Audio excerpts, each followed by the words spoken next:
नमस्कार साथियों, Hindustan today 24 news में आपका एक बार फिर से स्वागत है। मैं हूं राहुल बेनीवाल।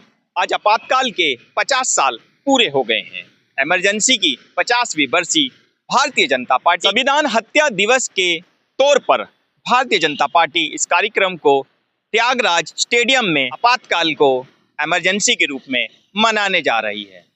आपातकाल के 50 साल पूरे होने पर छत्तीसगढ़ के सीएम विष्णुदेव साय ने कहा कि 1975 को देश के अंदर आपातकाल जो लगाया गया था उसको एक भाजपा काला दिवस के रूप में बनाया जाता है। पूर्व प्रधानमंत्री इंदिरा गांधी ने आपातकाल की घोषणा की। भाइयों और बहनों, राष्ट्रपति जी ने आपातकाल की घोषणा की है। इससे आतंकित होने का कोई कारण नहीं है।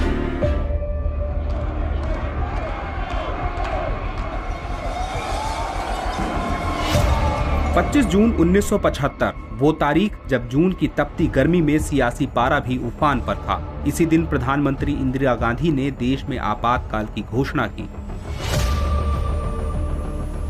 आजादी के बाद भारत पहली बार इमरजेंसी के स्याह दौर से गुजरा। तकरीबन 1.5 साल से अधिक समय तक चले आपातकाल के दौर में देश कई ऐतिहासिक घटनाओं का गवाह बना। जहां एक तरफ नागरिकों के संवैधानिक अधिकार निलंबित हो गए थे, तो वहीं दूसरी ओर प्रेस की आजादी भी भंग कर दी गई थी।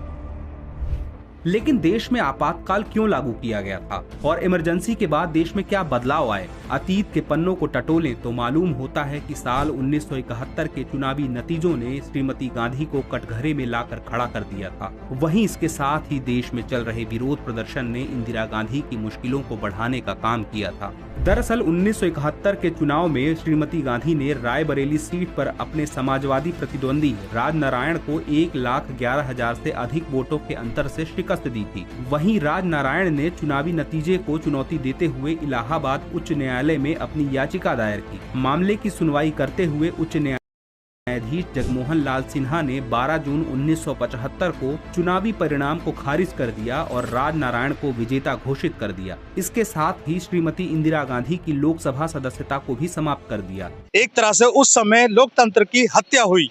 भाजपा इसको काला दिवस के रूप में याद करती है। उन सभी के लिए दर्दनाक था जो कांग्रेसी नहीं थे उस टाइम पर। समय का जो दौर था वो एकदम ऐसा था जो कि आपातकाल की जरूरत भी नहीं थी और कांग्रेस की सरकार ने अपनी कुर्सी बचाने के लिए ये सब चीज षड्यंत्र रचा, जिसके चलते कुछ समय के बाद में 1976-75 के अंदर देश के अंदर फिर दोबारा से चुनाव का घोषणा हुई, जिस चुनाव के अंदर भाजपा के 3 दिग्गज नेता वहां पर इलेक्शन के लिए फाइट करते हैं। आडवाणी जी, लाल कृष्ण आडवाणी जी और अटल बिहारी वाजपेयी जी, कई नेता जेल भी गए। सत्याग्रह का एक आंदोलन किया जिसमें कि हमारे जावेद जी जो बता रहे हैं कि वो भी उस समय के आंदोलन में शामिल थे। जो जेल में गए और जेल में जाने के साथ साथ उनकी तबीयत खराब हो जाती है।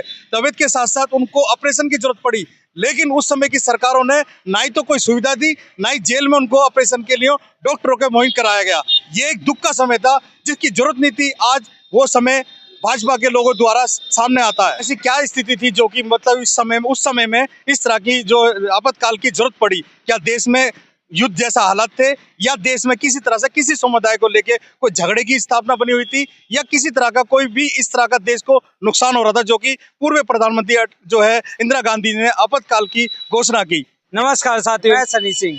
संविधान हत्या दिवस पर भाजपा नेता प्रकाश जावड़ेकर ने कहा 1975 में लगाया गया आपातकाल सिर्फ एक काला अध्याय नहीं है, ये इंदिरा गांधी की कुर्सी बचाने के लिए लगाया गया था। उन्होंने हर तरह के संविधान को उल्लंघन किया। 1977 में उन्हें चुनाव करने का फैसला लेना पड़ा। उस समय अटल जी, जेपी जी, आडवाणी जी, मोरारजी देसाई और अन्य लोगों ने चुनाव लड़ने का फैसला किया और हम जीते। जेल में बनी जनता पार्टी ने फिर अपने सभी वादों को हकीकत में बदला। मुझे दूसरों के साथ गिरफ्तार किया गया। हमने 16 महीने जेल में कष्ट झेले। ऑपरेशन से लौटने के बाद मुझे पैरोल ही नहीं दी गई, लेकिन मेरे सभी नेताओं ने जेल में मेरा बहुत ख्याल रखा।